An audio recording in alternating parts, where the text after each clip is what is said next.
Hello friends, welcome back to our channel JE Multiverse. So आज हम करने वाले ये दो एडवांस इलस्ट्रेशंस जो कि आपने बहुत ही रेयरली देखेंगे, पर ये जो सवाल है थोड़ा फेमस क्वेश्चन है, तो मैं सजेस्ट करूंगा कि आप इस क्वेश्चन को खुद ट्राई कीजिए और बाद में आप मेरा सॉल्यूशन चेक कर सकते हैं। तो चलिए पहले इस क्वेश्चन को पढ़ते हैं। इसमें क्या बोला गया है? A hoop of mass m with two identical rings of mass small m at its top hangs from the ceiling by inextensible string। और क्या बोला है कि if the rings gently pushed horizontally in opposite directions, find the angular distance covered by each ring when the tension in the string vanishes for once during their motion। मतलब क्या किया जा रहा है कि दोनों रिंग को ऐसे ऑपोजिट ऐसे फेंक दिया जा रहा है, तो मतलब यहाँ पे कहीं वो आएंगी, तब मतलब किसी भी पॉइंट पे ऐसे एंगुलर डिस्टेंस थीटा कवर करके क्या हो रहा है कि टेंशन जीरो हो जा रहा है। ठीक है, स्ट्रिंग में ये जो स्ट्रिंग है उसमें किसी भी एक मोमेंट पे टेंशन क्या हो रहा है दोस्तों, जीरो हो रहा है। तो वो हमको फाइंड करना है कि कितना डिस्टेंस ये लोग कवर करेंगे तब टेंशन जाके जीरो होगा। ठीक है, तो चलिए, तो अभी टेंशन जीरो कब होगा? तो सबसे पहले मैं रिंग का फ्री बॉडी डायग्राम बना देता हूँ। तो मान लो ये अपनी रिंग है, ठीक है, उस पर ऊपर की तरफ एक टेंशन टी लग रहा है, और मान लेते हैं कि अगर दो केस ले लेते हैं, अगर ऐसे दोनों इक्वल डिस्टेंस में दोनों इक्वल टाइम में इक्वल डिस्टेंस ही कवर करने वाले, तो जाहिर सी बात है ये दोनों सिमेट्रिक पोजीशन में होंगे। तो मान लेते हैं अगर ये नीचे हो तो अगर ये बीच नीचे हो तो ये जो हुप है उसमें नॉर्मल इस तरफ लगेगा हुप पे, और रिंग पे अंदर की तरफ लगेगा। ठीक है, वो बाद में देखेंगे। और इस रिंग का खुद का मास भी कितने दोस्तों, m है। ठीक है, उस नीचे mg भी लग रहा होगा, कैपिटल mg। तो क्या इस केस में कभी भी जीरो हो सकता है? ठीक है, क्या इस केस में कभी भी टेंशन जीरो हो सकती है? तो मान लेते हैं कि ये एंगल जो है, एक मिनट, ये जो एंगल है, मान लेते हैं ये दोनों एंगल थीटा है। ठीक है, मान लेते हैं ये दोनों एंगल थीटा है। तो अगर वर्टिकल डायरेक्शन में क्या लिखेंगे, t इज इक्वल टू दोनों के कंपोनेंट, नॉर्मल के कंपोनेंट दोनों ऐसा आएंगे, तो क्या लिखेंगे, mg plus 2n cos theta.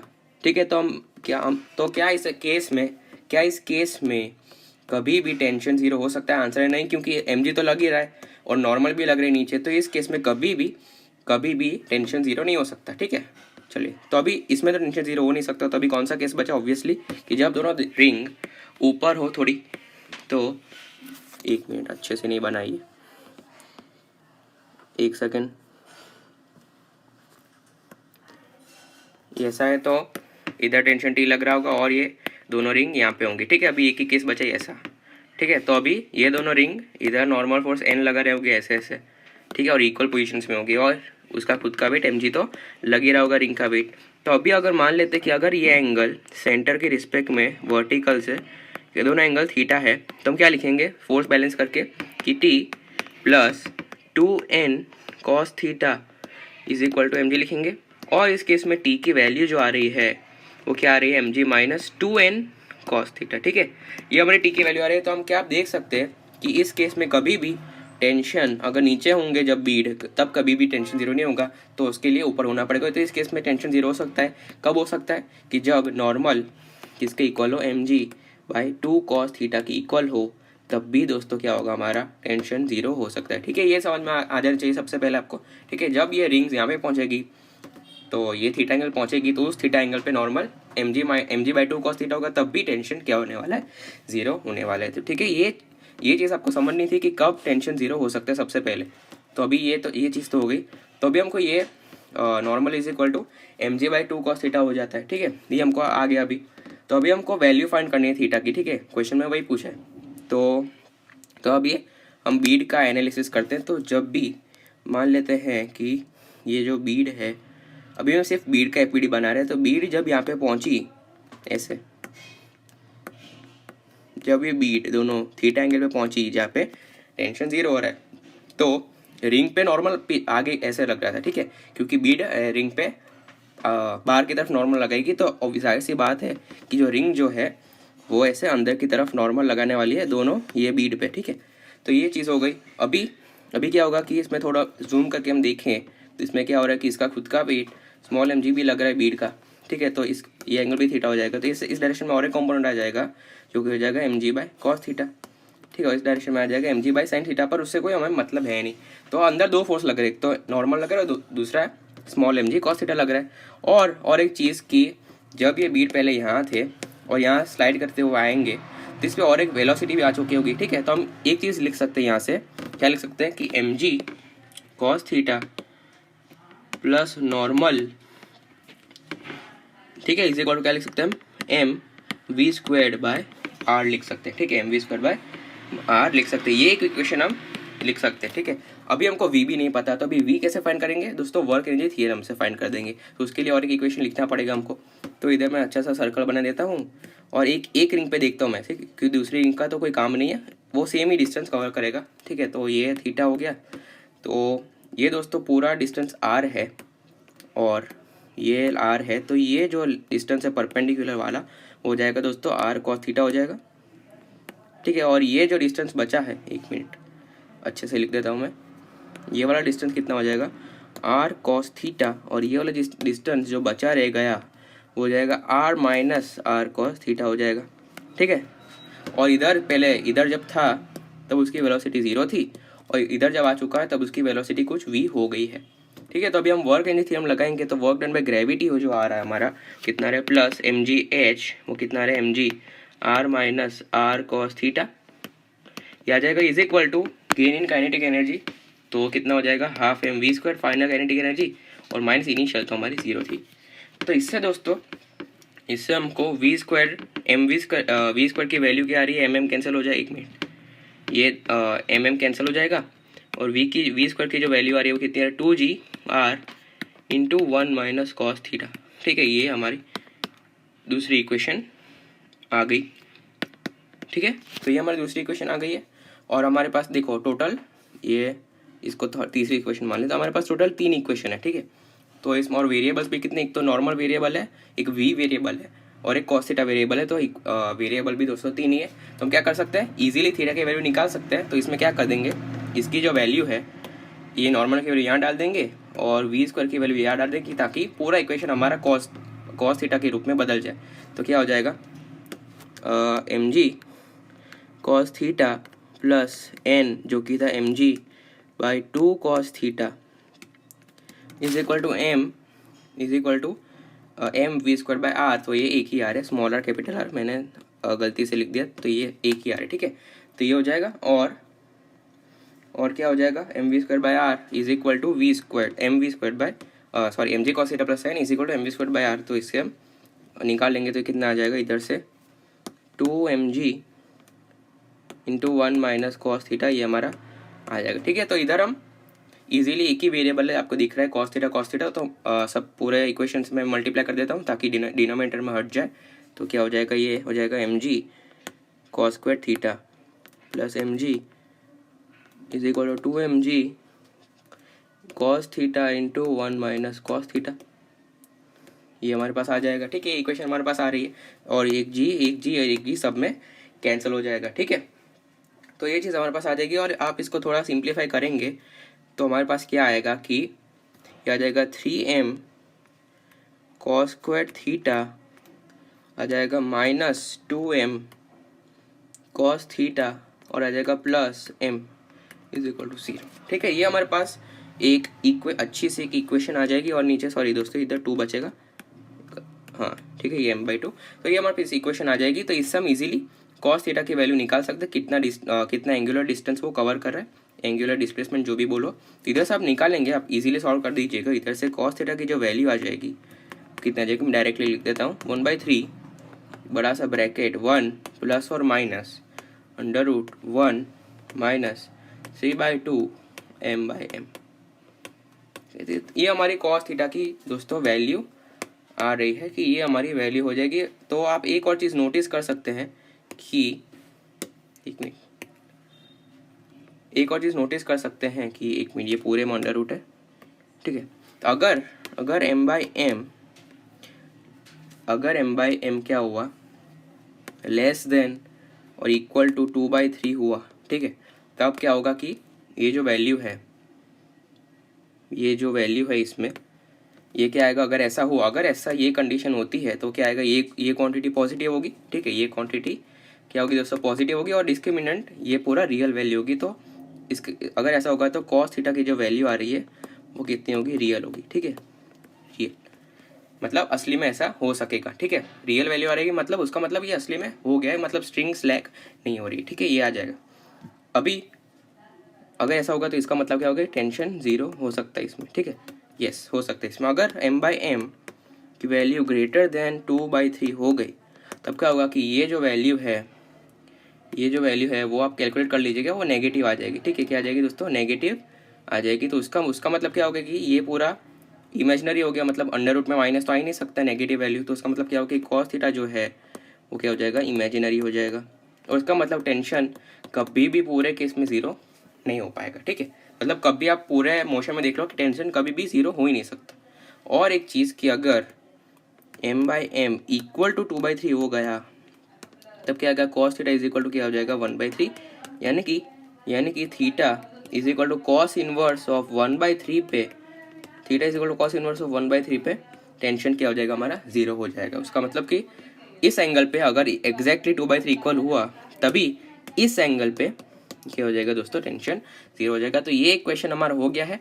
जैसे मैंने बोला था इस वीडियो में 2 इलस्ट्रेशन है, ये तो अच्छा सा इलस्ट्रेशन था, एडवांस इलस्ट्रेशन था, मतलब एडवांस एडवांस में ऐसा आ सकता है, ठीक है, बिल्कुल आ सकता है। अभी ये करते हैं, यह थोड़ा सा आपको टफ लग सकता है क्योंकि ऐसा क्वेश्चन आपने कभी देखा ही नहीं होगा, ठीक है।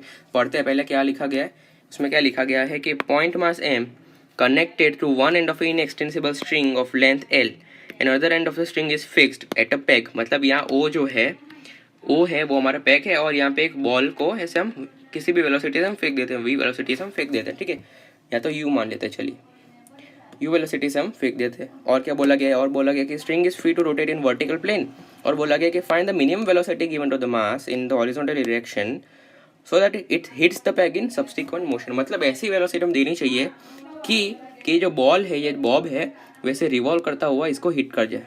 तो ऐसा दोस्तों एक ही केस में पॉसिबल है, जब स्ट्रिंग टेंशन 0 हो जाए और प्रोजेक्टाइल मोशन फॉलो करे। क्यों, क्योंकि अगर वो सर्कुलर मोशन फॉलो करेगा, ठीक है, ऐसे सर्कुलर मोशन फॉलो करेगा तो क्या ये बॉब कभी भी इस पैग को छू पाएगा, कभी नहीं छू पाएगा, क्योंकि वो सर्कुलर मोशन कर रहा है। तो इसका मतलब क्या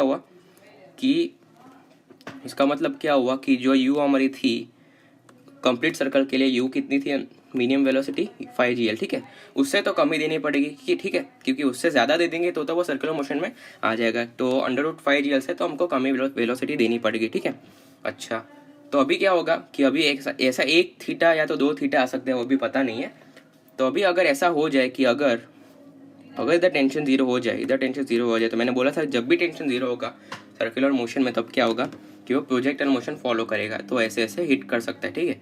तब एक ही केस बचता है जब टेंशन 0 होगा और प्रोजेक्टाइल मोशन फॉलो करके इसको हिट करेगा, तो वही केस हम निकालने जा रहे हैं। तो आई होप कि आप पहले अपने आप कैलकुलेट करेंगे और बाद में मैं जो बताऊंगा उससे आप चेक कर सकते हैं, ठीक। तो देखिए, तो सबसे पहले हम क्या लिखेंगे कि मान लेते हैं कि इधर वेलोसिटी कितनी है दोस्तों, v है, ठीक है। थोड़ा मैं ऐसा कर देता हूँ, चलिए मान लेते हैं कि इधर वेलोसिटी हमारी v है और इधर दोस्तों क्या हो रहा है, टेंशन 0 हो रहा है। तो क्या होगा कि mg लग रहा होगा नीचे, ये थीटा हो जाएगा, और इसके इस बाजू जो कंपोनेंट आ जाएगा वो कितना आ जाएगा, mg cos थीटा आ जाएगा। इस बाजू जो आ जाएगा उसका हमको कुछ काम नहीं है, तो ऐसे रहने देता हूँ। और अगर तो क्या हो जाएगा, इधर टेंशन जो है, इधर एक मिनट नीचे बना देता हूँ, चलिए इधर नहीं बनाना, नीचे अलग से मैं बना देता हूँ कि ऐसा है, ठीक है, चलिए ऐसा है। तो चलिए ऐसा है, इधर इस एंगल पे पर्टिकुलर वर्टिकल से इस एंगल पे क्या हो रहा है, टेंशन 0 हो रहा है। तो इधर दोस्तों क्या हो रहा है कि इधर mg लग रहा है, इधर कंपोनेंट क्या आ जाएगा, mg cos थीटा, और इस बाजू कंपोनेंट आ जाएगा mg sin थीटा, पर उससे हमें कोई मतलब नहीं है, ठीक है, ये आ गया। और अगर टेंशन t लग रहा होता, अगर इधर टेंशन t लग रहा होता और इसकी वेलोसिटी क्या होती, v हो जाती ऐसे, तो हम इक्वेशन क्या लिखते हैं कि t plus mg cos theta is equal to क्या लिखते हैं हम, mv²/L, ठीक है। और अभी इसमें टेंशन 0 है तो इधर वेलोसिटी क्या हो जाएगी, ये m और m कट हो जाएगा, तो क्या हो जाएगा √GL cos थीटा हमारे पास आ जाने वाला है। मतलब जब इसकी वेलोसिटी √GL cos थीटा होगी तभी टेंशन 0 होगा, और ये हमने बहुत बार पहले कर चुका है, मतलब कर लिया, ठीक है। चलिए ये हो जाएगा इसमें। अभी आगे क्या होगा कि अभी हमें दोस्तों क्या लगाना पड़ेगा, वर्क एनर्जी थियरम, ठीक है, वर्क एनर्जी थियरम लगाना पड़ेगा। तो एक इक्वेशन वो लिख लेते हैं। तो अगर इधर वेलोसिटी u है तो हम क्या लिखेंगे कि फिर से मैं लिख देता हूँ इधर कि ऐसा कुछ है, इधर हमने कुछ वेलोसिटी दी और इधर थीटा है, इधर यू वेलोसिटी दी हमें, तो ये जो हाइट है वो कितनी हो जाएगी, ये तो एल है, फिर ये जो हाइट है वो ये एल है, तो ये हाइट कितनी हो जाएगी दोस्तों, एल कॉस थीटा हो जाएगी। तो टोटल हाइट जो हो रही है हमारी वो कितनी हो रही है दोस्तों, L plus L cos theta हो रही है। हम क्या लिखेंगे अभी कि वर्क डन बाय ग्रेविटी जो कि है minus m g l into one plus cos theta, ठीक है, इज इक्वल टू हम क्या लिखेंगे, half m v square final kinetic energy minus half m u square, यानी कि इनिशियल काइनेटिक एनर्जी हम वो लिख देंगे एक इक्वेशन। तो एक इक्वेशन हमारे पास, एक मिनट, एक इक्वेशन हमारे पास ये आ रहा है, ठीक है, एक इक्वेशन हमारे पास, दूसरा इक्वेशन ये आ रहा है और पहले इक्वेशन हमारे पास ये था, ठीक है। हमारे पास दो इक्वेशन है अभी। वेरिएबल कितने कि एक तो थीटा वेरिएबल है, एक तो वी वेरिएबल है, एक तो यू वेरिएबल है, तो तीन वेरिएबल है, तो और एक इक्वेशन हमको चाहिए होगी, ठीक है। तो चलिए ये हमारे पास आ गया है। तो अभी हम प्रोजेक्टाइल मोशन की इक्वेशन लिखते हैं थोड़ी, तो ट्राई करते हैं हम। तो ये देखो, ये ऐसा है, इधर वेलोसिटी इसकी v है और दोस्तों ये एंगल जो है वो थीटा है। तो अगर ये एंगल, ये एकदम मैं राइट एंगल ट्राइंगल बनाऊँ ऐसे इमेजिनरी, तो ये एंगल कितना हो जाएगा, 90 माइनस थीटा। और चूंकि ये एंगल जो वेलोसिटी है वो स्ट्रिंग से परपेंडिकुलर हमेशा होती है, तो ये एंगल जो है वो कितना हो जाएगा, थीटा हो जाएगा, ठीक है। समझ में आ रहा है सबको। तो ये एंगल दोस्तों कितना हो जाएगा, थीटा हो जाएगा, ठीक है। तो इसका दो कंपोनेंट हम ब्रेक कर सकते हैं, इसके हम दो कंपोनेंट हम क्या, एक मिनट, इसके हम दो कंपोनेंट ब्रेक कर सकते हैं। तो ये कितना आ जाएगा, ये कितना आ जाएगा दोस्तों, ये आ जाएगा वी कॉस थीटा और ये आ जाएगा दोस्तों वी साइन थीटा, ये दो कंपोनेंट आ जाएंगे। तो अभी हमको क्या करना है कि अभी हमको ऐसा पाथ फॉलो करना है, अब मैं ये हटा रहा हूँ, हमको ऐसा पाथ फॉलो करना है कि ये ऐसे आगे जाके इसको ऐसे हिट कर जाए, ठीक है। तो उसके लिए क्या लगाएंगे दोस्तों, इक्वेशन ऑफ ट्रेजेक्टरी हम लगा सकते हैं। तो इसको अगर हम ओरिजिन मान ले, इसको अगर हम ओरिजिन मान लेते हैं तो इसको 0,0 मान लेते हैं और स्ट्रिंग की लेंथ एल है, तो ये डिस्टेंस कितना हो जाएगा, एल साइन थीटा हो जाएगा, ठीक है, ये डिस्टेंस। और ये डिस्टेंस जो है वो कितना हो जाएगा दोस्तों, एल कॉस थीटा हो जाएगा, ठीक है। तो इसको मैं क्या लिख सकता हूँ, इस पॉइंट के कोऑर्डिनेट को क्या मैं ऐसा लिख सकता हूँ, ध्यान से देखिएगा, अगर ऐसा है और इधर मैं एक्स एक्सिस मान लेता हूँ, इधर वाई एक्सिस मान लेता हूँ, तो क्या हो जाएगा कि ये हो जाएगा प्लस एल साइन थीटा और ये वाई एक्सिस ऊपर है, ठीक है, और ये वाई एक्सिस ऊपर है, तो ये कितना हो जाएगा, comma minus L cos theta हो जाएगा, ठीक है। समझ में आ रहा है, क्योंकि ये ऊपर पॉजिटिव और नीचे नेगेटिव है, ठीक है। ये सबको समझ में आ जाना चाहिए अभी तक जो मैंने लिखा, ठीक है। कोऑर्डिनेट मैंने लिखे हैं क्योंकि हम इक्वेशन ऑफ ट्रेजेक्टरी लगाने वाले हैं, ठीक है। ये चीज़ हो गई हमारी, तो हमारा हो गया। अभी हम इक्वेशन ऑफ ट्रेजेक्टरी लगाएंगे तो हम क्या लगाएंगे कि y is equal to x tan theta minus half, minus क्या होता है, half g x squared upon v squared cos squared theta, ठीक है, ये चीज़ हो जाएगी, ठीक है। ये हम यह सबको याद होना चाहिए इक्वेशन ऑफ ट्रेजेक्टरी। हम अगर नहीं आता तो आप हमारा काइनेमेटिक्स की प्लेलिस्ट देख सकते हो, उसमें अच्छे से समझा गया है, 2D काइनेमेटिक्स की प्लेलिस्ट जो है आप देख सकते हैं, ठीक है।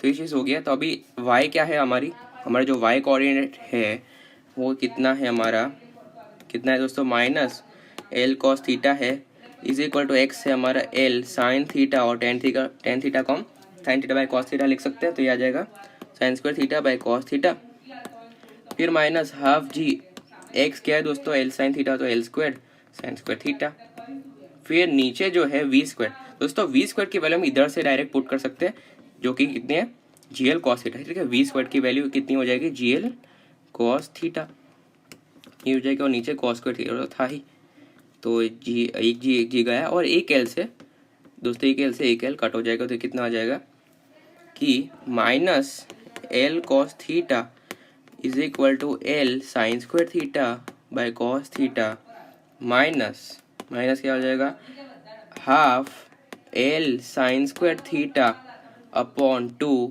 Cos theta cos cube theta आ जाएगा, ठीक है, कॉस क्यूब थीटा नीचे आ जाएगा। तो ये एल एल एल सब कुछ कट हो जाएगा। अभी हमको सिर्फ थीटा के लिए सॉल्व कर सकते हैं इजीली, तो पूरे इक्वेशन को हम कॉस क्यूब थीटा से मल्टीप्लाई कर देते हैं, ठीक है। आ जाएगा minus cos 4 theta is equal to क्या, ये क्या आ जाएगा, साइन स्क्वायर थीटा, ये आ जाएगा कॉस स्क्वायर थीटा, आ जाएगा माइनस ये साइन स्क्वायर थीटा बाई 2 आ जाएगा। ठीक है, ये हमारी चीज़ आ रही है। तो 2 से मल्टीप्लाई कर देते पूरी इक्वेशन को, तो इधर 2 आ जाएगा और इधर 2 आ जाएगा। ठीक है, अग्रीड, सबको समझ में आ रहा है? एकदम कुछ नहीं किया, सिर्फ हमें इसको सिर्फ ये इक्वेशन को अभी हम सॉल्व कर, सिर्फ हमको ये इक्वेशन सॉल्व करनी है, दूसरा कुछ नहीं करना है। तो ये चीज़ हमको अभी हमारी हो रही है, तो हम क्या करेंगे, देखो इसको इस बाजू ले लेते हैं साइन स्क्वायर थीटा को, और ये 2 इस बाजू आएगा जब ये, उसमें से 2 कॉस स्क्वायर थीटा कॉमन ले लेते हैं, तो ये आ जाएगा, ये आ जाएगा sign square theta plus cos square theta. तो ये तो हमारा 1 हो गया। ठीक है, पूरा ही 1 हो गया, और कितना आ गया, इस बाजू हो जाएगा tan square theta is equal to 2। तो टेन थीटा हमारे कितना √2 आ जाएगा, तो थीटा कितना आ जाएगा, थीटा आ जाएगा टेन इनवर्स ऑफ √2। तो दोस्तों हमारा थीटा इजीली निकल गया है, बहुत इजी इक्वेशन था ट्रिग्नोमेट्री की, तो हमारा थीटा निकल गया। अभी थीटा हमको फाइंड क्या करना था, हमको फाइंड करनी थी यू वेलोसिटी। ठीक है, हमको वेलोसिटी फाइंड करनी थी, तो ये थीटा जो है टेन थीटा √2 है, तो उसको हम इधर v की सब जगह पुट कर सकते हैं। ठीक है, तो टेन थीटा √2 है, एक मिनट दोस्तों, टेन थीटा हमारा टेन थीटा √2 है। ठीक है, तो कॉस थीटा हमको निकालना, तो कैसे निकालेंगे, तो ये थीटा है तो इसको √2 और 1 मान लेते हैं, और ये कितना हो जाएगा, √3 हो जाएगा। तो कॉस थीटा जो है वो कितना आ जाएगा, 1/√3 आ जाएगा। ठीक है, और v हमको पता है कि v कितने √GL cos थीटा है, तो इसको हम सब्सटीट्यूट कर सकते हैं √GL cos थीटा को, इसमें पुट करेंगे तो कितना आ जाएगा, √GL cos थीटा 1/√3। तो ये √3 का भी √3 अंदर 2 बार मतलब इसमें 2 बार √3 आ जाएगा। ठीक है, ये आ जाएगा, और बस अभी इसको हम इसमें पुट कर देंगे। ठीक है, और थीटा की वैल्यू भी इसमें हम cos inverse cos theta 1/√3 put कर देंगे। तो हमारे u जो है, अभी एकदम कैलकुलेशन है गाइस, मैं पूरा नहीं कर रहा क्योंकि वीडियो बहुत लंबी हो जाएगी। तो u जो है हमें कितना आ जाएगा, ये आप सॉल्व कर लेंगे, कितना आ जाएगा, √2 प्लस √3GL। ठीक है, और आप देख सकते हैं कि ये जो है वो √5GL से कम है। ठीक है, अगर 5 ज़्यादा हो जाता तो वो सर्कुलर लूप में चला जाता, प्रोजेक्ट की कहीं बारी आती ही नहीं। तो दोस्तों यही था आज का लेक्चर। ये दोनों अच्छे क्वेश्चंस थे जो कि आपको थोड़ी मेहनत करनी पड़ सकती है इन दोनों क्वेश्चंस में, पर ये दोस्तों हमने आज सॉल्व कर लिया। तो अगर आपको वीडियो पसंद आया हो तो प्लीज़ इस वीडियो को लाइक कीजिए, शेयर कीजिए, और चैनल पर नए हो तो सब्सक्राइब जरूर करना। Meet you in the next video.